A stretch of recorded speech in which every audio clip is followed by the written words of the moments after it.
Hey, what's up guys, welcome to CSE. In this video we're gonna be talking about OSPF. Okay, so OSPF, what is it? Well, OSPF is a widely used and widely supported routing protocol. It's an open standard, meaning pretty much any router will support it. It's an interior gateway protocol, Meaning has been designed to be used within a single autonomous system. OSPF is also a link state protocol. The goal of a routing protocol is of course to learn routes.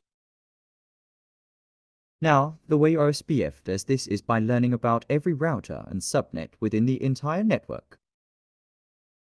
The result is every router has the same information about the network as each other. The way routers learn this information is by sending out what's called link state advertisements, or LSA. These LSA contain information about the subnet route and some other network information. Once LSA have been flooded, OSPF keeps all of this information in a linked state database. This is also known as an LSDB. The goal here is to have each router with the same information in their LSDB.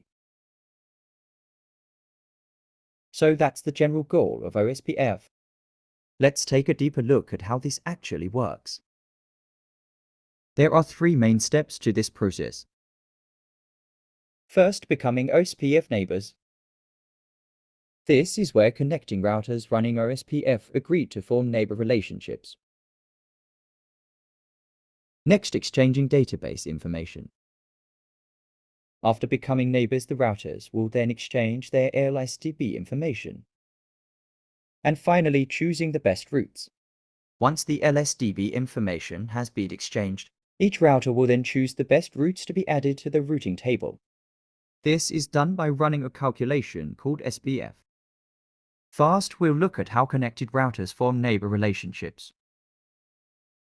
Okay, so the very first thing that needs to happen before a relationship is formed is each router needs to choose a router ID. A router ID is a number that can be used to identify an individual router, kind of like an OSPF name. The router ID or RID is in the format of an IPv4 address, but could be set to whatever you like. So there are a few ways that you can set a router ID. You can either set it manually, or you can let the router decide for itself. So here's the logic that routers go through when choosing router ID. First, check this be manually set. If it's been manually set, that is the router ID. If it's not been manually set, then the router would choose the highest up loopback IP address. If there are no loopback interfaces on the router, it will then choose the highest up non-loopback IP address. Essentially, it would choose the highest IP address on the router. Okay, so let's take a look at the routers. Once OSPF is configured, and we have our route IDs, the routers will reach out to potential neighbors with a friendly hello message. This message contains some important information, including the unique router ID and any already known neighbors. Hello messages also let their existing neighbors know that they're still alive and kicking. Once router 2 receives the hello message, it runs some checks. It's important to know here that there are some very strict requirements that need to be met when OSPF forms neighbor relationships. If you run into problems with OSPF, it's highly likely that the problem will be with one of these. The area ID needs to be the same. This is used when scaling up OSPF. The connecting links between the two routers must be on the same subnet. The hello and dead timers must be the same. The dead timer is how long a router will wait without hearing a hello message before it just assumes that a neighbor is dead. The default hello timer is every 10 seconds for point-to-point and broadcast networks. If using authentication, this must also match. And the stop area flag must match as well. Routers will also need unique router IDs. Okay, so once the checks have been made, and if all is good, then the routers can move to what's called the init state. Router 2 sends a hello message of his own. This message not only lists its own root ID, but also router 1's ID as a known neighbor. So when router 1 receives this hello message, it sees itself as an O neighbor. This allows router 1 to move to the two-way state. Router 1 then sends yet another hello message listing router 2 as a known neighbor. This then allows a router to enter the two-way state as well. And after all of that, we now have two neighboring routers. Before moving on to the step of exchanging database information, first we must look at designated routers or DR and backup designated routers or BDR. The Rs and videos are not elected on point-to-point connections, so we need to take a very quick detour. In this network, we have 6 routers all connected on the same segment. Let's say we don't have any DR or BDR and overages become for neighbors with each other. If one link goes down, the effective router will let all the other neighbors know what just happened. Each router that receives this update will then tell all of their neighbors. Very quickly things begin to get a little bit out of control. And this would happen every time a kanji occurs.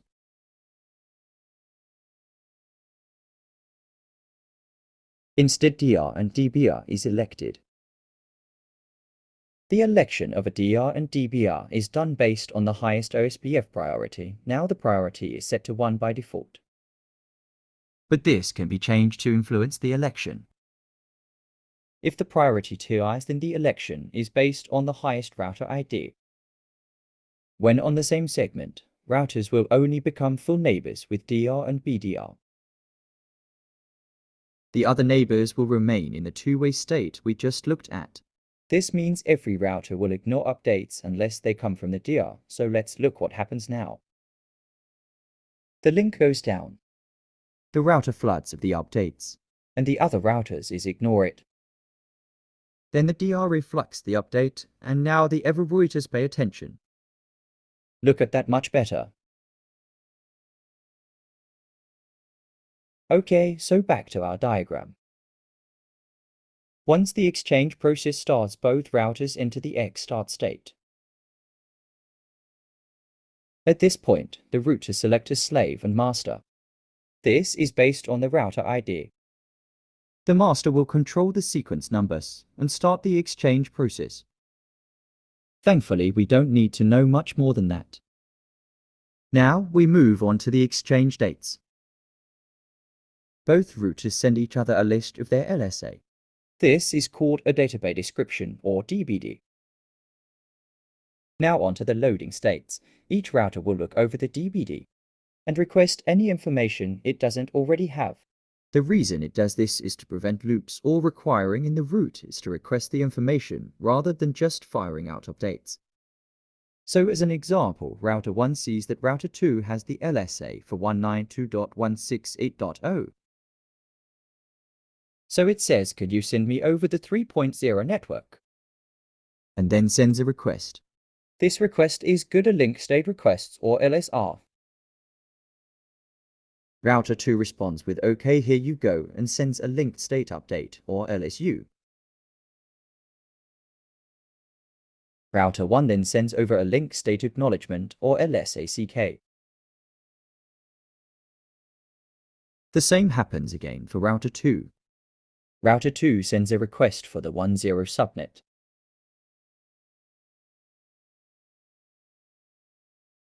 Router 1 sends the LSU.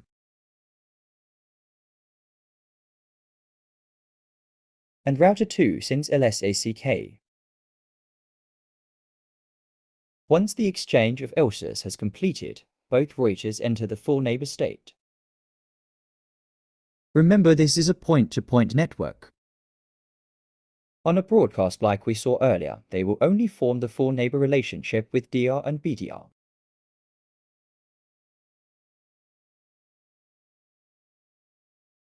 So on to the last step, adding the best routes to the routing table. The way OSPF chooses the best routes is by using a metric called cost. OSPF cost is a value given to a link based on the bandwidth of that interface. The sum to work out the cost is the reference value, which is set on the router itself, and is 100,000 kilobits per second by default divided by the interface bandwidth.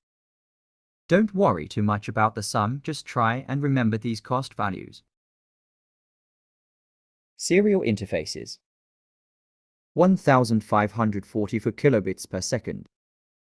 This is a cost of 64. Ethernet 10,000 kilobits per second, a cost of 10. Fast Ethernet 1000 kilobits per second. This is a cost of 1. Now anything faster than fast Ethernet will also be a cost of 1. You might be thinking that doesn't make much sense, and you'd be right. The way to change this would be to change the reference value in the sum we looked at earlier. This can be configured by you on the router itself. Let's go for a quick cost example and see how this works. We have a 5 router network here. In this example, router 1 wants to add the route for 10.0.0.0 to its routing table. As you can see, it has 3 options. It can go through router 2, 4, or 5.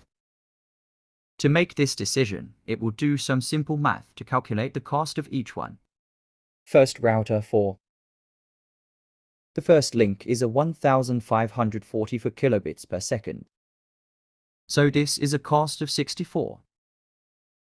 Next link is also 1544 kilobits per second. Another cost of 64. Finally, the last link is 10 megabits per second, which is a cost of 10. So all of this means the first route has a total cost of 138. Next router to the first link is 10 megabits per second, so cost of 10. Again, the next link is also 10 megabits per second. And we already know the last link is 10 megabits per second. So this means router 2 gives us the total cost of 30. Last but not least, router 5. The first link is 100 megabits per second. This means a cost of 1. The second link is also 100 megabits per second. And the last link, as we know, is 10 megabits per second. The total cost for router 5 is 12. As I'm sure you've guessed already, the lowest cost is the best. So as route 5 has the best cost to the 10.0.0.0 subnet, this route is the winner, and it is added to the routing table. Okay, so that is it for OSPF.